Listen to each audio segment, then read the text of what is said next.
ठीक है, लैंग्वेज को लेकर बातें चल रही हैं। लैंग्वेज ये बोल रहे हैं कि भैया देखिए, करंट अफेयर में अगर आपसे पूछा जाता है कि भाई लैंग्वेज पूरे वर्ल्ड में अगर आप बोलोगे 7,151 लैंग्वेज बोली जाती हैं। इनका मानना यह है कि 23 लैंग्वेज ऐसी हैं जो पूरे half of the world population use करती है। मानना इसलिए बोला जा रहा है क्योंकि हर बंदा अपना अलग डेटा देता है। बहुत सारी अलग अलग ऑर्गेनाइजेशन है जो अपना डेटा देती हैं। कई बार ये चीजें चेंज होती हैं। अभी आप लोग ने सिर्फ एक की बात मानी है, लेकिन कई अलग अलग कुछ यूनिवर्सिटीज हैं जो बोलती हैं कि भैया हमने ये पाया है, हमने ये रिसर्च करी, हमने वो किया, तो उनकी अलग चल रही, इनकी अलग चल रही। लेकिन जनरल तौर पे जो डेटा मिले वो इन्होंने बताया। आगे इन्होंने इंडिया के बारे में बताया कि इंडिया का ऑफिशियल लैंग्वेज क्या होना चाहिए, इन्होंने इसके बारे में बताया। इन्होंने उसको बताया आर्टिकल 345 कॉन्स्टिट्यूशन ऑफ इंडिया। मतलब ये बात आपके इंपॉर्टेंट है, प्लीज अंडरलाइन करते जाएंगे जितनी चीजें हाईलाइट दिख रही हैं आपको, क्योंकि ये इंपॉर्टेंट है। ये बोला ऑफिशियल लैंग्वेज के बारे में हमारे इंडिया में कॉन्स्टिट्यूशन में ही पावर दी गई है, जिसमें आप प्रोविजन आर्टिकल्स आप पढ़ेंगे अगर 346 और 347, इसके अंदर आपको बताया जाएगा कि हमारे स्टेट लेवल पे हमने कुछ लैंग्वेज को बांटा हुआ है, और स्टेट लेवल के बाद उसके बाद अगर कोई लैंग्वेज है तो हमारी हिंदी है, जिसको हम अपना लैंग्वेज मानते हैं और उनको पावर दी गई है। ऑफिशियल जगह पे अगर हम बात करें तो हमारी इंग्लिश लैंग्वेज को भी यूज किया जाता है। तो इन्होंने ये साफ किया है कि देखिए पूरे इंडिया में अगर स्टेट वाइज देखेंगे तो अलग अलग आपको लैंग्वेज दिखेंगी, और अदर देन अगर आप बात करोगे तो नॉर्मल हिंदी चलेगा, और अगर इंग्लिश में कोई फॉर्म आता है तो ये भी कॉन्स्टिट्यूशन में पावर दी गई है कि भाई अगर आप कॉमन लैंग्वेज देखें तो एक पूरे वर्ल्ड की कॉमन लैंग्वेज जो है वो इंग्लिश है, जो सारे लोग इजिली समझ सकते हैं। इसके बाद अगर आप बात करते हो कि भैया ऐसी कितने लैंग्वेज हैं जो अगर इंडिया में कॉन्स्टिट्यूशन में इन्होंने बताया गया था, तो इंडियन कॉन्स्टिट्यूशन में 22 लैंग्वेज बताई गई थी, जिसमें सारे लोगों को नाम लिख दिया। इसमें मराठी, उर्दू, आसामी, बंगाली, गुजराती सब कुछ कवर किया गया, जिसमें उन्होंने 22 ऐसी लैंग्वेज बताई जो इंडिया के अंदर बोली जाती है। लेकिन आपको यह भी बता दूं 22 के अलावा भी इंडिया में ऐसे पोर्शंस हैं जहां पर कुछ लैंग्वेज क्लियर नहीं है कि भाई वो अभी वो क्या, उनको लिखा नहीं जा सकता। वो बोलते हैं लेकिन उसको लिखा नहीं जा सकता, पढ़ा नहीं जा सकता। आप लोग बहुत सारी चीजें ऐसा देखते होंगे कि मतलब आदिवासी लोग जो ये लोग अपनी लैंग्वेज यूज करते हैं, वो लोग कई बार साउंड बस यूज करते हैं कम्युनिकेशन के लिए, तो वो लिखी नहीं जा सकती, बहुत मुश्किल है वो। लेकिन लिखी जाना, पढ़ा जाना, लैंग्वेज का एक अलग लेवल कि भाई अगर ये मान लो लिख सकते हो, पढ़ सकते हो, और आगे वाली जनरेशन इसको पढ़ती आई, तो भाई ये समझ सकते हो कि हाँ लोगों को इसका ज्ञान रहेगा। जैसे हमारे यहाँ की संस्कृत जिस समय पे वो बनी उस समय पे उन्होंने लिखा, और वही वेद हमने पढ़े, और हमें लोगों को ज्ञान हुआ कि भाई ये क्या चीजें हैं जो पुरानी चली आ रही थी। बाद में हमारी इंग्लिश इसलिए क्योंकि पूरे इंटरनेशनल लेवल पे आप घूमोगे तो आप हिंदी ही बोलोगे, और आप सोचोगे कि अमेरिका घूम के आ जाओ तो मुश्किल है, थोड़ा सा आपको इंग्लिश तो बोलनी पड़ जाएगी, क्योंकि आप किसी से बात नहीं कर पाओगे। फिर कम्युनिकेशन होना बहुत जरूरी है। एक स्टोरी बताई थी मैंने आप लोग को, इसके बारे में बताता हूँ अभी थोड़ी देर से। हाँ, कुछ आइलैंड्स ऐसे हैं जहां पर अभी भी उनकी लैंग्वेज समझ नहीं पाते लोग। तो लैंग्वेज नहीं समझ पा रहे, इसकी वजह से वो लोग क्या बोल रहे हैं कि भैया ये दुनिया से हटे हुए लोग हैं जिनको कुछ नहीं पता। हाँ ठीक है, अभी अंडरलाइन कर लो, फिर मैं हो सकता है दिखा भी दूंगा, ठीक है ना। हम्म, चलिए, तो लैंग्वेज की बात कर रहे हैं। फिर कुछ ऐसे लैंग्वेज इंपॉर्टेंट इसीलिए क्योंकि भैया अगर आप बात कर रहे हो लैंग्वेज की, तो लैंग्वेज अगर आपकी एक नहीं होगी तो आप एक दूसरे को अपनी बातें ही नहीं समझा पाओगे, तो ये बड़ा मुश्किल हो जाएगा, ठीक है ना। तो एक लेवल तक आपके लिए लैंग्वेज इंपॉर्टेंट है। यहां पर बोला ऑफिशियल लैंग्वेज क्या होनी चाहिए, स्टेट को लेकर पंगे होते रहते हैं। हाँ, कुछ स्टेट्स अपने अपने लैंग्वेज अपने खुद की यूज करते हैं। महाराष्ट्र एंड ऑल में अगर आप देखें तो उनकी मराठी यूज हो रही होती है, ठीक है। तो ये उन्होंने अपनी कॉन्स्टिट्यूशन ने उन्हें पावर दी है कि आप आराम से चला सकते हो, लेकिन एक लैंग्वेज कॉमन यूज करनी पड़ेगी, चाहे हिंदी चाहे वो इंग्लिश। अंडरलाइन बस करके रखने, क्योंकि किस आर्टिकल में क्या पावर दी गई है वो देखकर।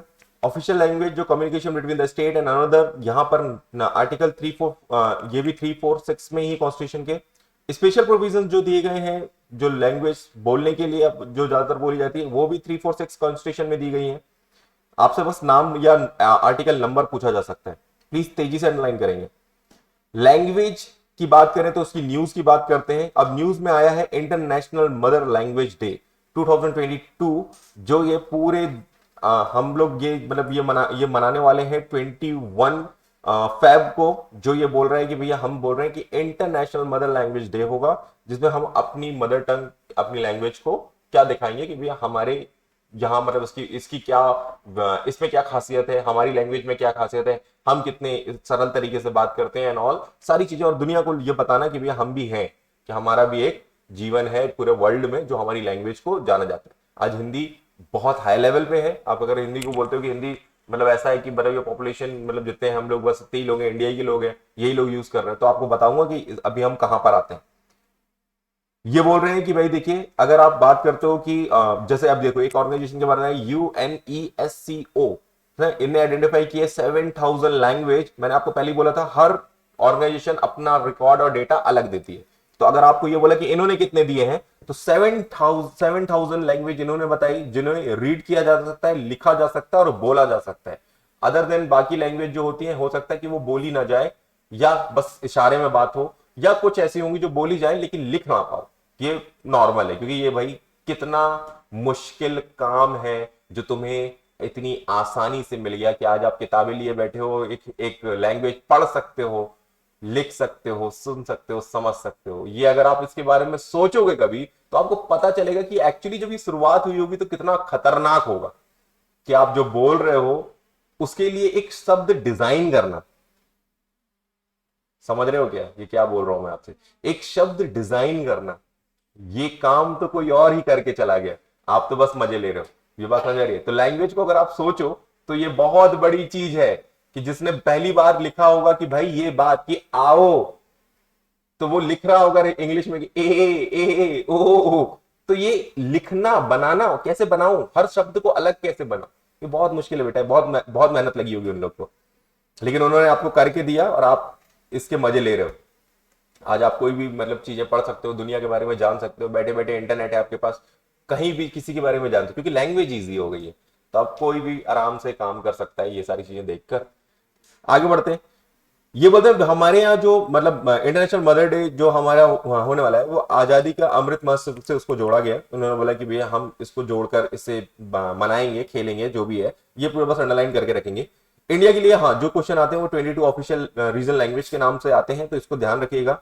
नेशनल हिंदू दिवस के नाम पर हम मनाएंगे ये सितंबर 14 को। तो ये हर साल हम मनाते हैं नेशनल हिंदू दिवस। अभी अभी आप लोग को इंस्टाग्राम में देखने को मिला होगा नेशनल हिंदू दिवस 14 को, बहुत जगह आपको ये ऐसे कुछ ऐसे पोस्ट आ रहे थे जिसमें ये दिखाया जा रहा था कि हिंदी दिवस, हिंदी दिवस। तो ये दिखा रहा था, मैंने भी एक मीम देखा था वो क्या उसका, अ, मिर्जापुर का, हाँ, काका काका का ये पूरा पूरा बोल देता, तो बोलते हैं नेशनल हिंदू दिवस। ठीक है, हिंदू दिवस। अब आते हैं, Hindi is the third most spoken language in the world. ये बात सुनकर आपको प्राउड होगा कि भाई पूरे वर्ल्ड में, पूरी दुनिया में तीसरी सबसे ज्यादा बोलने वाली भाषा है हिंदी। चाइना है शायद, शायद फर्स्ट इंग्लिश है, दूसरा चाइना। हाँ, मेरे को नहीं पता, इसीलिए मैंने बोला शायद। वो नेट पे सर्च कर सकते हो तुम, हाँ मुझे भी बता देना फिर, ठीक है। चलो फिर आगे जाएंगे, क्योंकि आपसे जो पूछा जाएगा वो कि भैया इंडिया के लिए अगर पूछा जाए तो हिंदू के लिए बोलेंगे कि हाँ कि थर्ड, हिंदू के लिए अगर हिंदू लैंग्वेज पूछेगी तो आपको थर्ड बोलनी है, या third spoken language in world बोला तो हिंदी ही टिक करनी है। तो आप लोग याद रखिएगा, आप कम नहीं है। बहुत सारे अभी ऐसे कोर्सेज होते हैं जो बाहर के लोग हैं जो हिंदी सीखने के लिए मतलब यहाँ पर हिंदी के टीचर से पढ़ रहे होते हैं, और हमारे हिंदी के बहुत सारे ऐसे टीचर हैं जो बाहर जाकर लोगों को हिंदी सिखा रहे हैं। तो उनको इंग्लिश और हिंदी दोनों में कमांड चाहिए, तब जाकर वो ये कर पाते हैं। मैंड्रिन, अच्छा। और फर्स्ट कौन सी है? इंग्लिश है ना, बड़ी बात है। बाकी कुछ ऐसी बातें बोली गई हैं जो मुझे पढ़ाने के लिए तो कुछ जरूरी नहीं है, आपको बस पता होना चाहिए कि हमारी ये जो फ्लैग है ये आप लोगों को बचपन में पढ़ाया गया होगा, है ना, कि इसके रंग क्या क्या कहलाते हैं। अच्छा, ऑरेंज रंग किस लिए होता है? सैफ्रॉन, केसर, केसरी रंग। पहले बताओ इसका क्या है, क्यों है?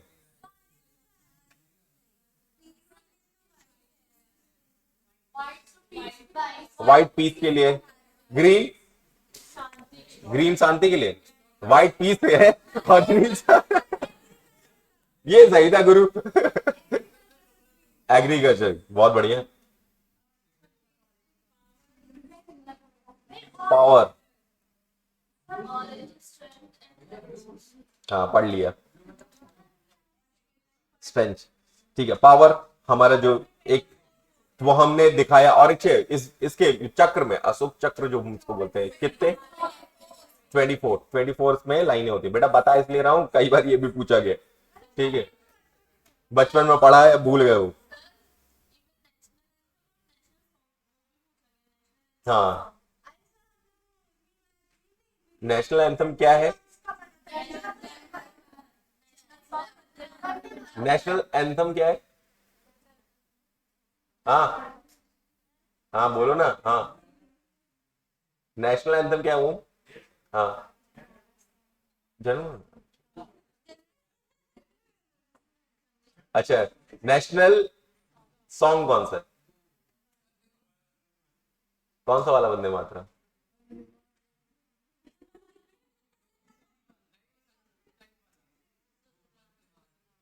अरे मेरे देश के नौजवानों,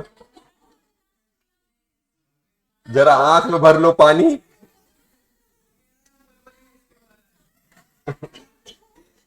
बस यही सब याद रखो तुम, कुरकुरे। चलिए, नेशनल करेंसी का हमारा जो साइन मिला। हाँ हाँ, रविन्द्रनाथ टैगोर।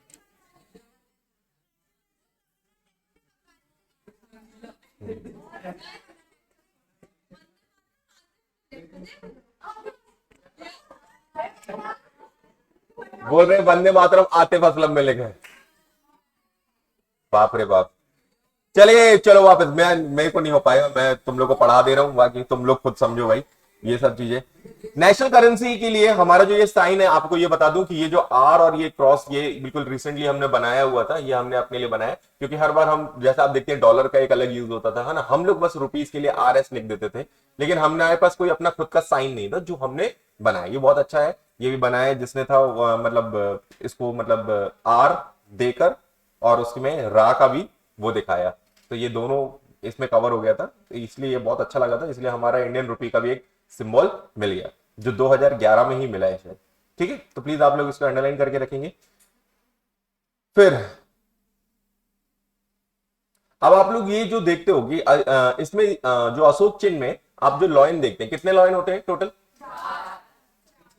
है ना, ये तो सिंघम ने बता दिया, नहीं तो पता नहीं होता, है ना। सिंघम मूवी देखी तो उसने बोला कि यहाँ उसमें 4 शेर होते हैं, 3 आपको दिखते हैं और एक चौथा है यहाँ यहाँ।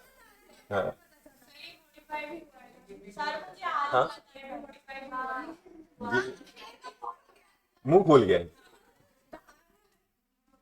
चलिए, नेशनल बर्ड क्या है अपनी? ओम, नेशनल बर्ड क्या है? पिकॉक है। हाँ, ठीक है ठीक है। ये दिल मांगे मोर। हाँ, नेशनल एनिमल क्या है? लॉयन है। कार्तिक लॉयन है। अच्छा लॉयन था। अब ये भी बढ़ाना पड़ रहा है भाई।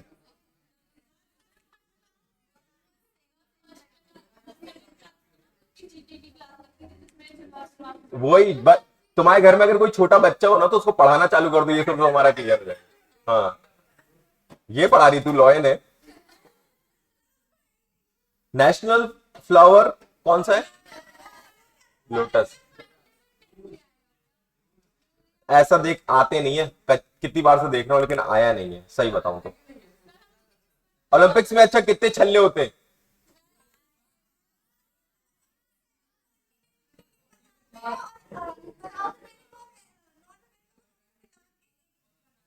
ओलंपिक्स ये, अच्छा कौन सा ज्यादा पुराना गेम है, कॉमनवेल्थ या ओलंपिक्स?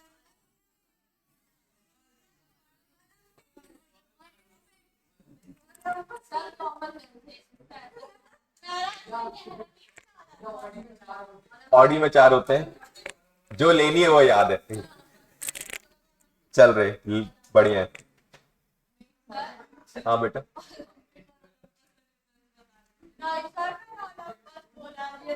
ओलंपस बोला था ना, यही तो ओलंपस। पढ़ ले, ओलंपिक्स।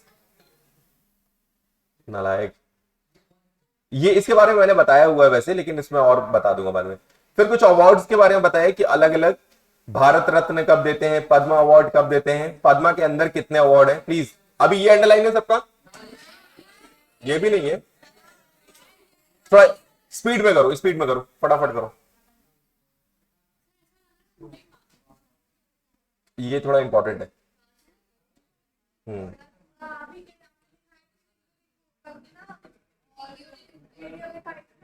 हाँ,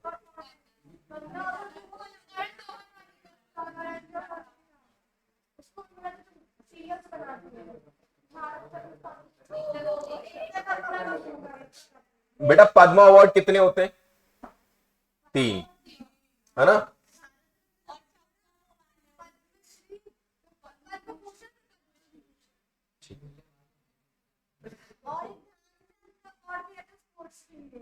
बोल रहे मिलने वाले हैं नहीं, क्या करेंगे यार, प्लीज जल्दी जल्दी अंडरलाइन करेंगे ना, जिनका नहीं है मैं उनके लिए रुका हूं, क्योंकि और ये आपको बता दूं ये इंपॉर्टेंट है इसलिए इतना ज्यादा अंडरलाइन है, ठीक है ना।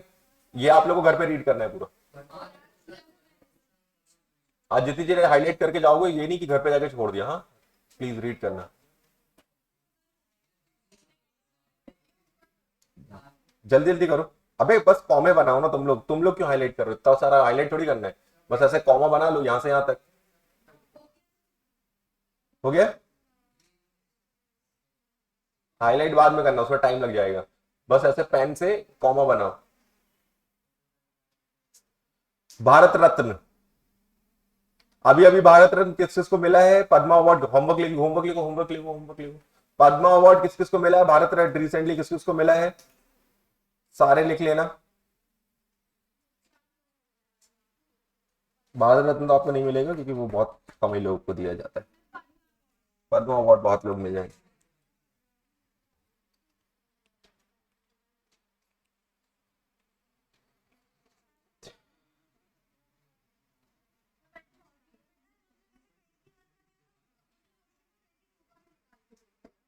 हम्म।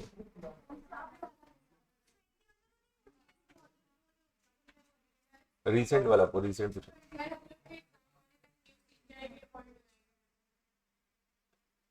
उसमें टाइम अगर होगा तो क्वेश्चंस नहीं आएंगे उसमें, लेकिन नहीं, लेकिन डेट डेट कुछ बोल तो दिया ही है ना कि अब आने वाले इस साल। मैंने दिखाया तो था लिस्ट वैसे एक बार, अभी आप लोग उसको होमवर्क कर लेना बाद में, अभी फिलहाल लाइन करें, किसको मिला था।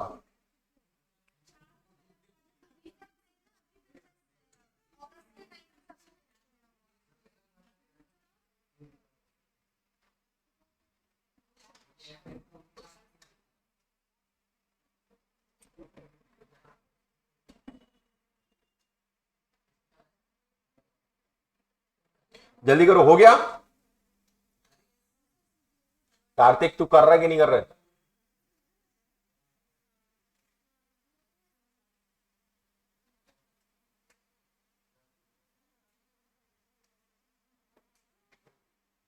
ये अवार्ड कौन देता है, प्रेसिडेंट देते हैं, ठीक है।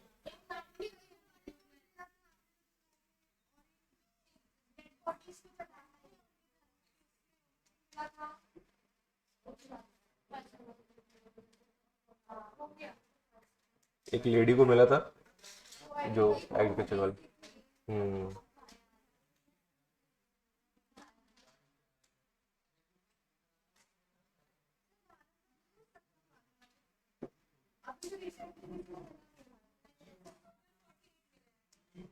अच्छा, ये रत्न कोई फॉरेनर को मिल सकता है क्या,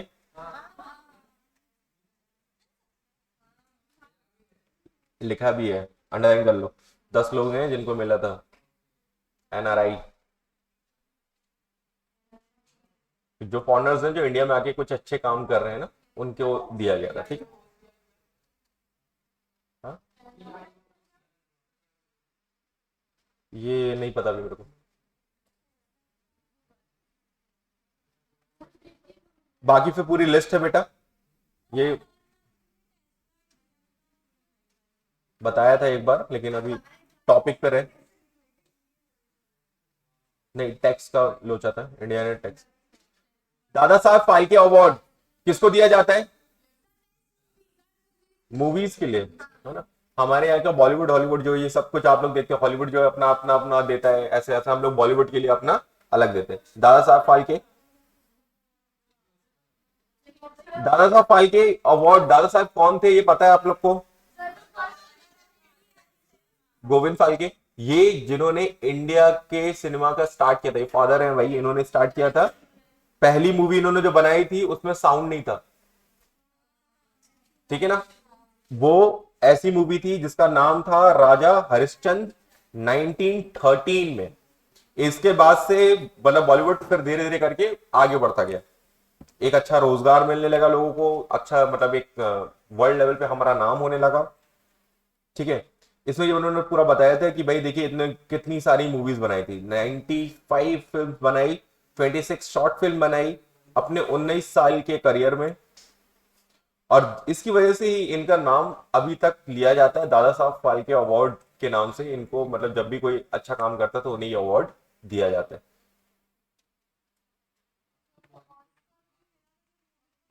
फिर उन्होंने बहुत सारे नाम बताए कि किसको किसको क्या क्या मिला है, कौन कौन सी मूवीज को। पुष्पा, शेषा,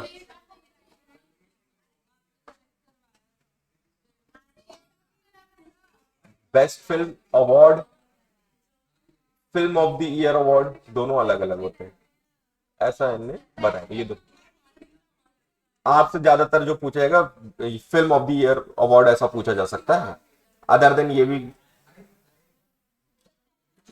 अब आई जो अब काम की चीज है वो पढ़ लो, आईसीएसआई के कॉर्पोरेट गवर्नेंस का अवार्ड मिला 2022।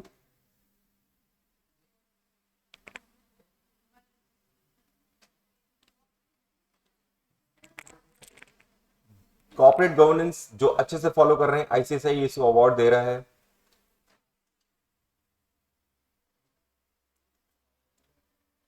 प्लीज अंडरलाइन करके रखेंगे फटाफट, किनको अवार्ड मिले अंडरलाइन कर रहा हूं, सारे के सारे पढ़ोगे हाँ। सबसे पहले HDFC life insurance company limited, ये एक लिस्टेड कंपनी। नहीं हुआ, कर कर कर, जा जा।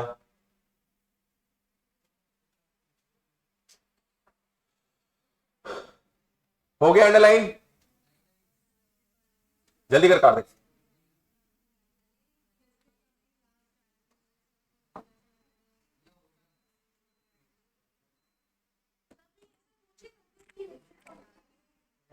नहीं नहीं नहीं, नाम पूछेंगे, नाम। हो गया, अब देख लो किनको किनको अवार्ड मिले हैं, प्लीज इसको आज ही रीड करके खत्म करना, ठीक है ना। हाँ 2022 का नहीं मिला ना अभी, तो फिर यही चलेगा।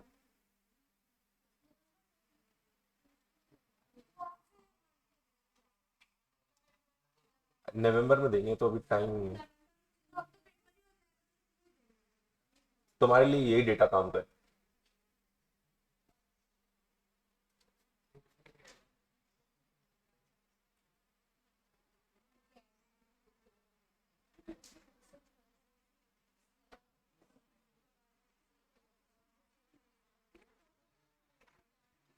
जितना मैं अंडरलाइन करा रहा हूं उसको लेकर क्वेश्चन मैं नेक्स्ट क्लास में ही पूछ लूंगा।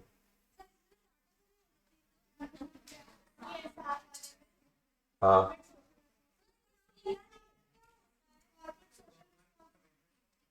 ये अंडरलाइन नहीं किया, नीचे लिखा भी हुआ है।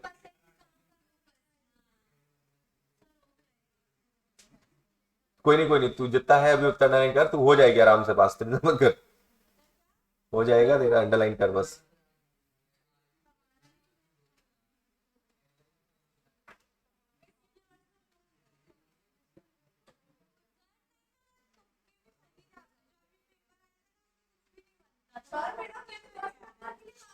मैंने पहले ही बोला, तुक्के सही उसी के जाते हैं जिसका थोड़ा बहुत भी मतलब उससे कभी टच था, अगर पढ़ा ही नहीं है कभी तो तुक्के नहीं जाने वाले।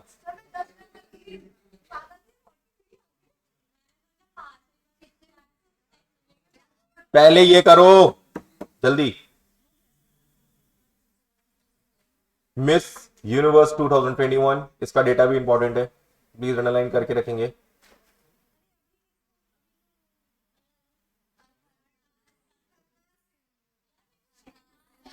अरनाज,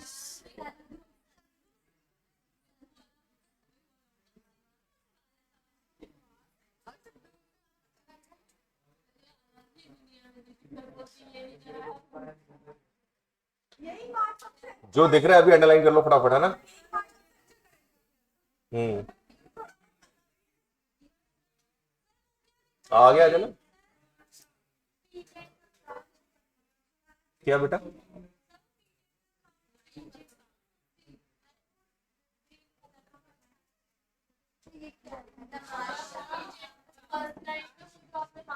हाँ हाँ, उसका मतलब लिख दिया था मैंने, तमाशा। आपके काम का नहीं है वो।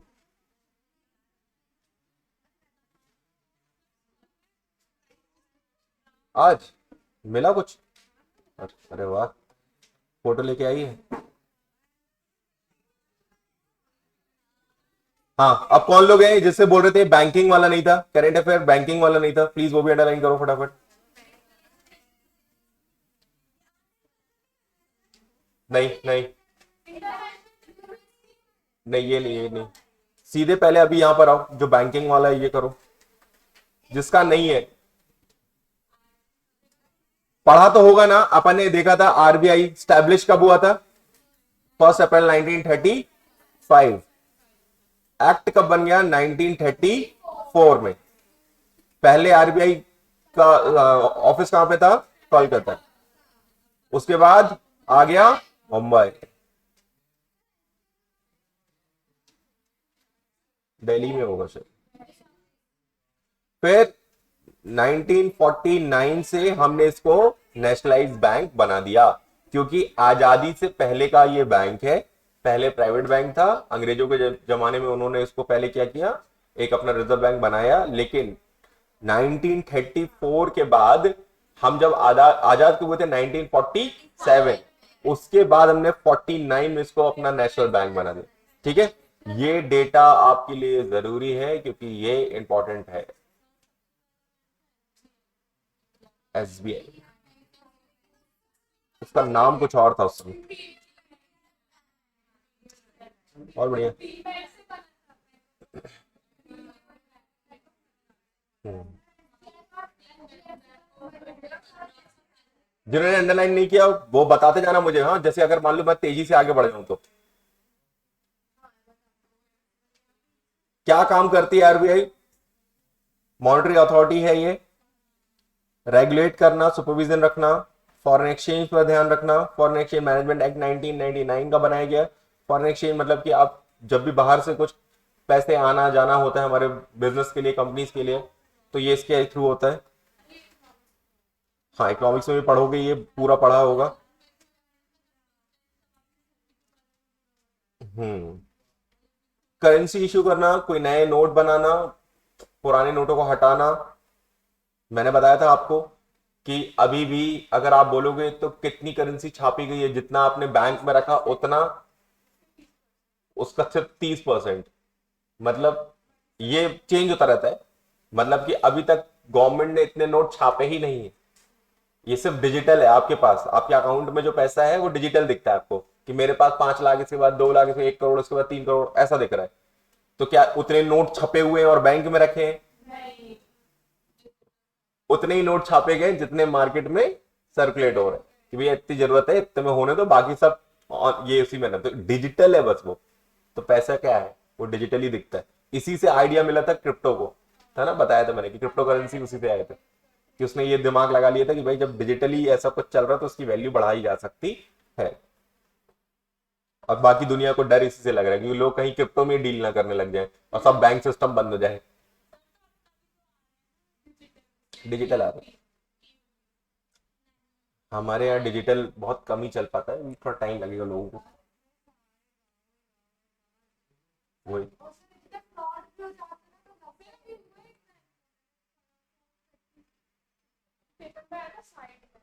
अभी तो गूगल सपोर्ट कर रहा है भाई।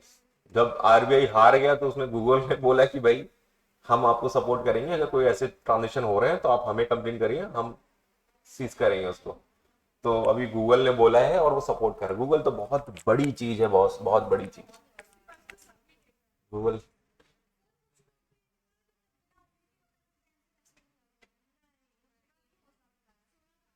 कुछ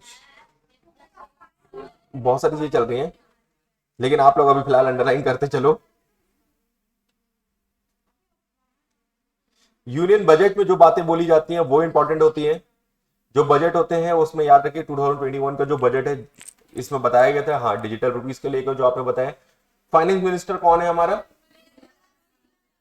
याद रखिएगा निर्मला सीतारमण। इनके बारे में नाम पूछ लिया जाता है इनका।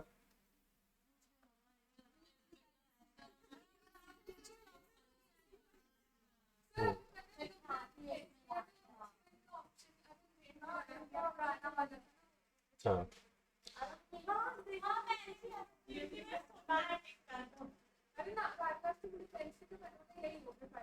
बार बार बताता रहता हूँ फाइनेंस मिनिस्टर कौन है, भूल जाते हो।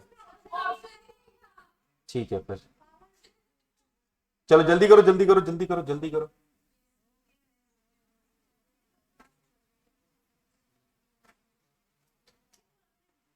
पूरा फाइनेंशियल फ्रॉड से बचने के लिए बैंकिंग सिस्टम ने नया सिस्टम चालू किया है। भी-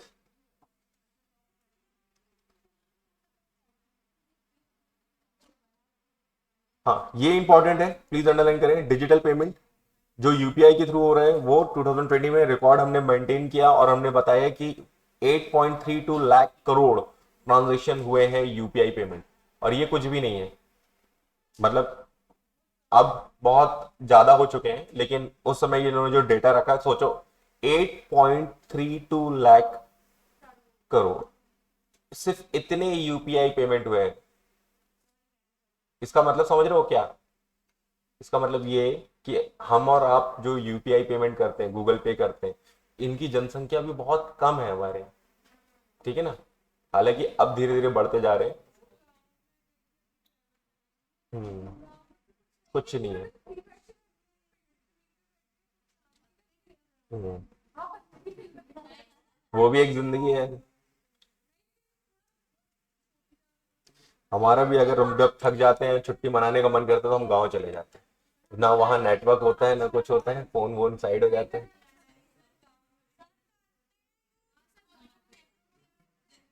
अब होने लगे।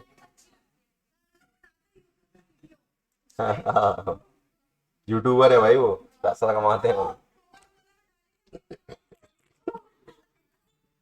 चलिए, ये इन्होंने पूरा ट्रैक दिया है कि कब कब कितने इन्होंने यूपीआई पेमेंट करें, उसको लेकर आप लोग ये याद रखिएगा। यूपीआई और कुछ देश, मैंने आपको बताया था कि कुछ देशों ने अलाउ कर दिया है, नेपाल, दुबई, तो ये सब, तो आप लोग याद रखें इसके बारे में। स्टेट कोऑपरेटिव बैंक जो सेकंड शेड्यूल में कवर हो रहे हैं, याद रखिएगा सेकंड शेड्यूल जो बैंक्स होते हैं वो छोटे बैंक होते हैं, जिनको वहां की स्टेट गवर्नमेंट ही रन करवा रही होती है अपने लेवल पे। ये पेज नंबर 71 में दिया है। आरबीआई के बारे में ही पढ़ रहे हैं, आरबीआई से रिलेटेड जितना फाइनेंस सिस्टम है उसी को देख रहे हैं अपन।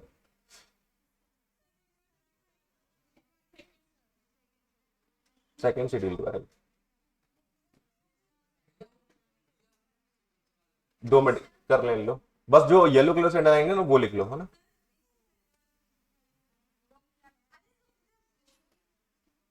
एक मिनट, एक मिनट, ऑनलाइन में कोई है क्या।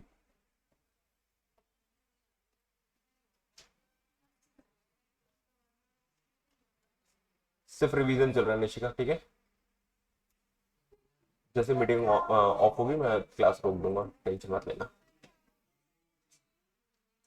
छोटे बैंक जिन्हें जिन्हें गवर्नमेंट क्या कर रही है, सपोर्ट करके आगे बढ़ा रही है। ये अभी इतने बड़े बैंक नहीं होती, जैसे एसबीआई हो गया, है ना, इलाहाबाद बैंक में, पंजाब नेशनल, इतने बड़े बैंक नहीं।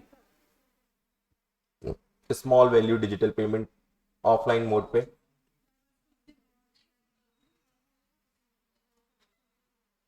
हमारे यहाँ यूपीआई वगैरह चलता तो हम डायरेक्टली इंटरनेट के थ्रू स्कैन कर लेते हैं, वहां पर क्या होता था, मैसेज करके, एक नंबर मैसेज करके, लेकिन वो भी उन लोग से नहीं बनता है। हाँ,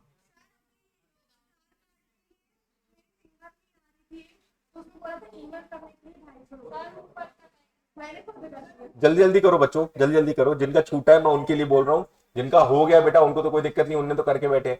हाँ लेकिन याद रखना ये सब कुछ पढ़ के रखना, क्योंकि अब मैं क्वेश्चन पूछना चालू करूंगा इस पे। टेस्ट से पहले मैं क्वेश्चन ओरल पूछना चालू करूँ ताकि पता तो चले कितने लोग पढ़ रहे हैं। जितना हाईलाइट करवा रहा हूँ ये सब सिर्फ होमवर्क दे रहा हूँ, अपन पढ़ेंगे, तुम लोग पढ़ के आओगे, मैं आपसे पूछूंगा मंडे को। मंडे को, कल संडे है? नहीं कल मेरी क्लास है, कल मेरी क्लास है, दूसरी क्लास है। बताऊंगा, मैं बताऊंगा। जल्दी ये खत्म कर लो। अरे छुट्टी अब टेंशन मत लो, हो जाएगा। तुम्हारे लिए ना तो कोर्स चल रहे हैं वो, तुम लोग बहुत आगे चल रहे हो अभी। हाँ, मतलब अगर हम लोग देखें तो अभी सबसे ज्यादा तेज तुम लोग का खत्म हुआ है कोर्स।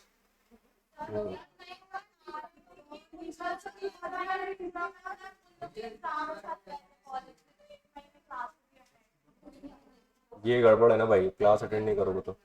डिजिटल पेमेंट सोल्यूशन जो है ई रुपी के नाम से जो इन्होंने लॉन्च किया है, वो क्यूआर कोड को लेकर एसएमएस और वाउचर के थ्रू भी ये काम हो सकते हैं। ये सारी चीजें प्लीज अंडरलाइन बस करके छोड़ें, घर पे जाके इसको बस एक बार रीड करेंगे। रिजर्व बैंक ऑफ इंडिया के बारे में जितनी चीजें होती हैं, फाइनेंशियल इंक्लूसिव इंडेक्स ये इंपॉर्टेंट है, इन्होंने इसको ई बुलेटिन में भी डाला था, इसके क्वेश्चन आए थे, ये इंपॉर्टेंट है, हो सकता है ये इसके बारे में। फाइनेंशियल इंक्लूसिव इंडेक्स मैंने आपको बताया था कि बैंकों ने अपनी रिपोर्ट जारी करी थी, बैंकों ने अपनी रिपोर्ट जारी करी थी कि भैया हम कैसा काम कर रहे हैं, बैंकों की परफॉर्मेंस कैसी चल रही है। इसके लिए इन्होंने बताया था कि भैया ये क्वालिटी काम हो रहा है या नहीं, उसको लेकर इन्होंने एक इंडेक्स तैयार किया है। लेकिन इसकी दिक्कत ये थी कि इसका कोई बेस ईयर नहीं था, तो ये क्वेश्चन आया था, इसका कोई बेस ईयर ना, ये इसका ड्रॉबैक था। इन्होंने ये बताया कि हाँ हम लोग अच्छा काम कर रहे हैं, इसमें ये लोग बोल रहे थे कि अगर अच्छा काम कर रहे हैं तो हम मतलब जिससे जैसे रैंकिंग हमारी बढ़ती जाएगी हम समझ जाएंगे कि इन्होंने ये लास्ट में बताया था, जो बिल्कुल दिख रहा है कि भैया एफआई इंडेक्स बोलते हैं इसको, ये मार्च 2021 में इन्होंने बताया कि 53.9 पर हैं हम, इसके पहले हम 43.4 पे थे 2017। लेकिन इसका मैंने बताया ये कैसे बता रहे हैं कि बैंक कितना अच्छा परफॉर्म कर रहे हैं, तो बैंक जितना अच्छा परफॉर्म करेंगे ये उतना ज्यादा अच्छा होता जाएगा। लेकिन बैंक परफॉर्म नहीं कर रहे हैं इसका मतलब कि बैंक का लोन लोग लेकर जा रहे हैं और चुका नहीं रहे हैं, और बैंक कुछ कर नहीं पा रहा है, चुका नहीं पा रहा है या वापस नहीं ला पा रहा है, या फाइनेंस के सिस्टम अच्छे नहीं है, लोगों की जो मतलब कंप्लेन आ रही है उसको अच्छे से डील नहीं कर पा रहा, तो यहां पर ये गिरता जाएगा। याद रखिएगा ये एफआई इंडेक्स पूछा जा सकता है, और इसका कोई बेस ईयर नहीं है, मतलब कि इसके साथ एक दिक्कत ये है कि ये कब से कब तक का डेटा है ये नहीं बताते ये लोग, मतलब पीछे का नहीं, हम लोग अभी से बता रहे हैं, इसी से स्टार्टिंग कर रहे हैं, तो यहीं से बता रहे हैं कि अभी क्या चल रहा है। ठीक है,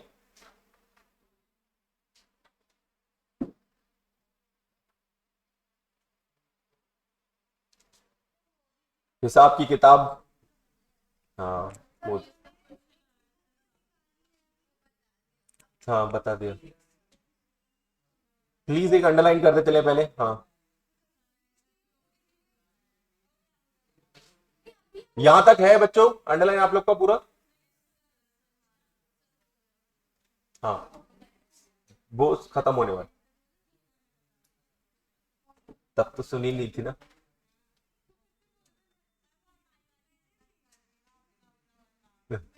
जैसे तुम हो। हाँ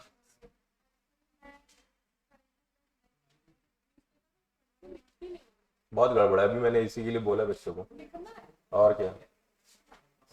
तो आखिर में याद कैसे रहेगा, रिकॉल करने के लिए बस आपको बस उसको देखो बेटा, न्यूज़पेपर जो आप पढ़ रहे हो अगर आप उसके पॉइंट बनाते चलोगे अभी, तो बस अक्टूबर में बैठ के अपन को एक बार रिवाइज करना है, सारे के सारे एक बार देख लो, न्यूज़पेपर थोड़ी ना ढूंढते फिरोगे कि पुराने पे, वो तो मम्मी बेच देगी रद्दी में, है ना, या सफाई कर देंगे उससे। और फ्रंट पेज बस यार कोई बड़ी चीज नहीं है। चले यहां तक हो गया बच्चों सबका? तो चलिए अब इसकी जितनी चीजें आज मैंने अंडरलाइन करवाई हैं वो सारी चीजें बेटा अच्छे से आज रात तक में खत्म कर लेना अच्छे से। नेक्स्ट क्लास में मैं आपसे ओरल क्वेश्चन पूछूंगा इस पे, ठीक है? ओरल क्वेश्चन एक एक को खड़ा करके कि भैया तुम बताओ, तुम बताओ, तुम बताओ, तुम बताओ, तुम बताओ, तुम बताओ, तुम ठीक है। चलिए, थैंक यू सो मच, आज के लिए इतना, ठीक है।